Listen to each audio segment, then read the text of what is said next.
A few weeks ago, an old friend from Oregon visited my husband and I. Our friendship had began in the diner on St. Clair in Dayton, Ohio, as all three of us attended various area colleges and seminaries. We'd lost touch with our dear friend for many years, and this was the first time that we had seen her in person. So we wanted to show her the church, because this is a place where we spend a good deal of our energy and time. And so when she walked into the church and later into this sanctuary, her mouth and her eyes were wide open. And she was astonished by this beautiful and wondrous church. And as we wandered around the church, giving her a tour and telling stories, it became fascinating to view the church through her eyes. So for just a moment, I invite you to look around the sanctuary. And I want you to truly admire it. And if we had a little more time, I'd invite you to play I Spy with me. But, can you find the fruit bowl? Can you find the lion? And all the many symbolism that is in this sanctuary. And as you gaze upon, please continue to do so, as you gaze upon the craftsmanship and the beauty, I want to share a quick history of how we came to worship in this sacred space. So the story of our congregation begins in 1830 with James T. Robe, a young circuit rider who conducted the first Christian services as part of the St. Joseph Mission. Over 2 years, he nurtured a small but devoted congregation of 8 members. In 1833, Reverend Richard Meek succeeded Robe, formalizing the church and organizing regular meetings in homes, including the log cabin of Kalamazoo's white founder, Titus Bronson. This humble gathering place became a cornerstone for the beginning of our church's enduring legacy. The congregation quickly grew, and they outgrew private homes for worship, and by the end of the decade began using a small schoolhouse. In 1842, they built a wooden frame church in the Greek revival style at Academy and Church Streets, featuring a gable roof and a prominent tower. Despite being a substantial building for its time, it became too small within 2 decades due to rising membership. Plans began for a larger church at Rose and Lovell. The church's second home was built in the 1860s under Reverends Charles Schelling and L.H. Pierce, despite challenges from the Civil War. Completed in 1869, it featured a mix of architectural styles and adapted over time to meet the needs of the growing membership.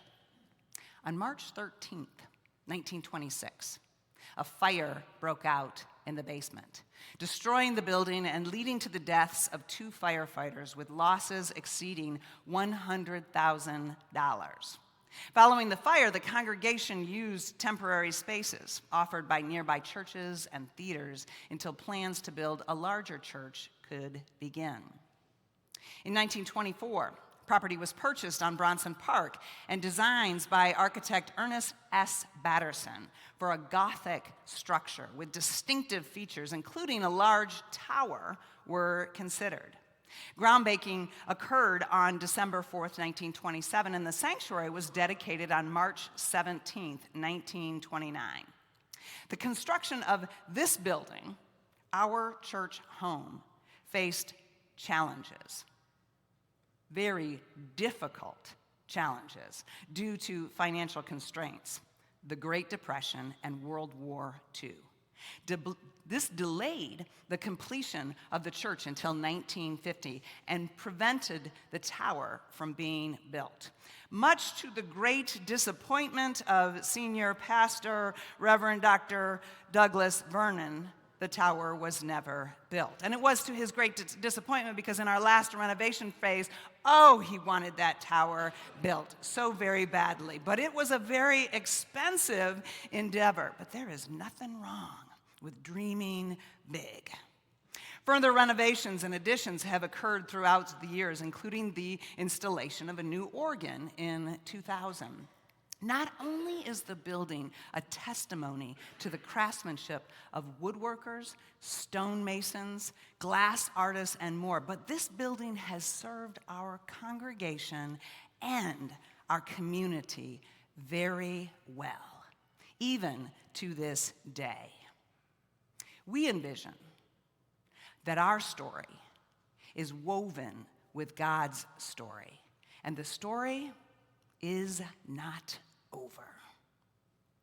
The prophet Haggai speaks powerful words to a people struggling to rebuild, to find their footing amidst the ruins of their past. Haggai was sent to encourage the people of Israel returning from exile. As they stood before the remnants of a once glorious temple, the sight must have been disheartening. They compared what was to what is, and despair washed over them. Haggai's message was both a reminder and a challenge. He urged them to reflect on their past while inviting them to construct a future filled with hope. The prophet is encouraging the people to use their imagination, to be creative, and not to dwell in the destruction, but in the possibilities, the God-inspired possibilities. Imagination is a gift, often overlooked, but crucial in times of rebuilding. Haggai's call to envision a restored temple isn't just about bricks and mortar. It's about dreaming of what can be. Haggai wasn't merely reminding the people of what once was. He was inviting them to envision a future more magnificent than their memories. This then calls us to ask, what does God's vision for our lives and our community look like? Can we look beyond the intentional destruction that is unfolding around us and create space to move beyond problems into possibilities? Our lay leaders, Mary Whitaker Duncan and Vicki Seals, have been leading us in a community building endeavor entitled Our Story Is Never Over, that centers on the work of Dr. Sean Ginwright's book, The Four Pivots: Imagining, Reimagining Justice, Reimagining Ourselves. They have helped to provide classes and organize classes, activities, small groups, writing activities, encouraged Matt and I to preach the pivots, and there was even a play this summer. Our lay leaders have been prophetically calling us to courageously awaken ourselves to Dr. Ginwright's understanding that justice is inextricably connected to healing and wholeness. We've explored the first pivot, from lens to mirror. The second pivot, from transaction to transformative. And now the third pivot, from problem to possibility. So I encourage you to participate in some of these upcoming events. The class, Unlocking Possibilities, 5 Secrets to a Fulfilling Life, meets today after worship. Looking Deeply, a meditative journey with our Stained Glass Windows class, meeting in November and December. And Seeing the Possibility in Hope. It is a workshop that will be in December. All of these events will further explore this pivot from problem to possibility. Dr. Ginwright emphasizes the importance of imagination as we transition from trauma to healing. When we allow ourselves to dream, we open the door to unimagined possibilities, constructing a vision of a community filled with compassion, justice, and restoration. Dr. Ginwright encourages us to cultivate spaces for imagination, not seeing just the scars of the past, but the beauty of potential. It's the creative spark of hope that allows us to transform present circumstances into a narrative of resiliency. With this third pivot, Dr. Ginwright shares many social justice efforts focus solely on identifying and combating problems. While this work is important, it's insufficient. For creating deep, lasting change, we must shift our mindset to imagine the world we want to create, not just the one that we want to eliminate. Use language that affirms our vision rather than just opposing what we don't want. Cultivate the capacity to dream and innovate, even in challenging circumstances. Along with our lay leaders, Vicki and Mary, I want to invite you to listen to the prophetic words of Dr. Jin Wright as he tells a personal story that is foundational to his understanding of pivoting from problems to possibilities. And deep down inside, I still really wanted to see this little house that my mother had always shared with me and my brothers. And so I went to Trenton, Florida, and I'm glad I did. And I got there, my mom was, she's so proud. Oh, my son, the doctor. And so she took me to all my cousins' house that I hadn't seen in years. And we sat on my first cousin's house. We sat on the couch, the couches with them plastic covers, right? Some of y'all still got them plastic covers, and it's all right. So we sat on the couches, and we drank lemonade, and we told stories, and we got late in the day, and we kept going to cousin after cousin's house. I'm like, Mama, I really want to come see it. I want to see that house. Can you show me the house that you grew up in? And she said, okay, baby. So we left the final cousin's house, and we walked out onto the street. And we made a left-hand turn onto a dirt road. And I'll never forget, the dirt road was canopied by, I don't know if you've ever been to the South before, but the trees, they dripped with moss, and it was deeply enchanting. As we walked in silence, it was late in the day, and the sun was setting. We just walked in silence. And as we walked, I became more and more excited to see this house, this magical little house that my mama had always told us about. As we got closer, I looked to the left, and I saw for sure there was this little creek, and I could see the little lightning bugs bouncing above the water. I got so excited like a kid. And so I said, Mama, where's the house? And she said, we're here. And when I turned to see the house, I almost started to cry because it wasn't what I had imagined.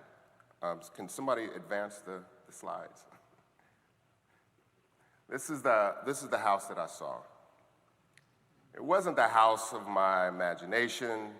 It was actually a shed, a shack. And it was for the first time I realized how poor my mama had grown. She had never told me and my brothers about her poverty.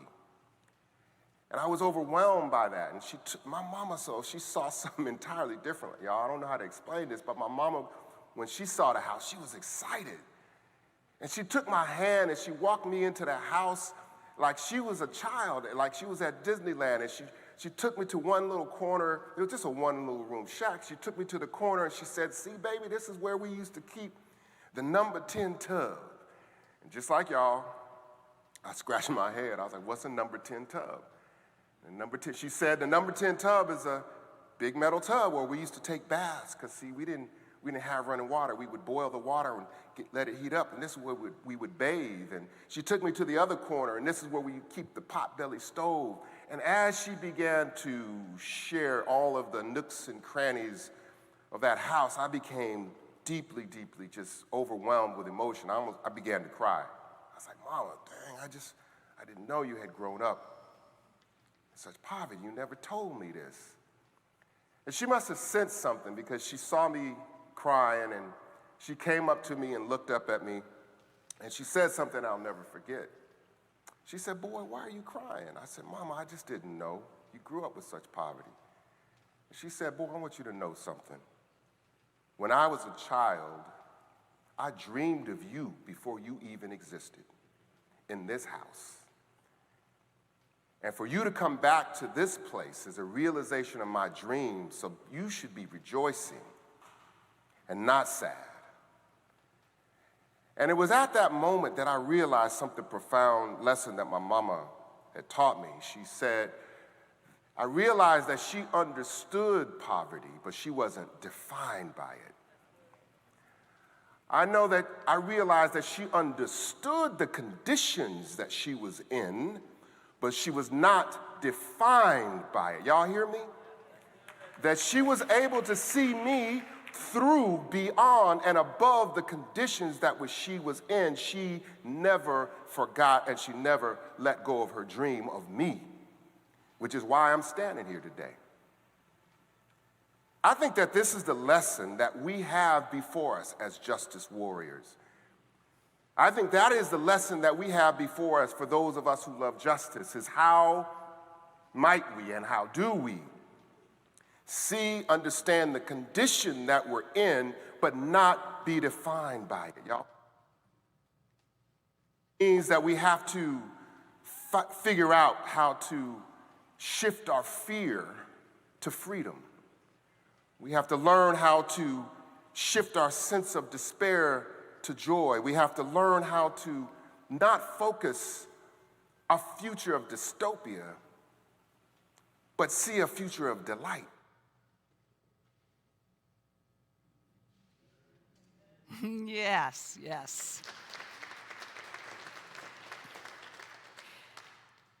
So allow me to repeat those closing phrases of Dr. Gin Wright.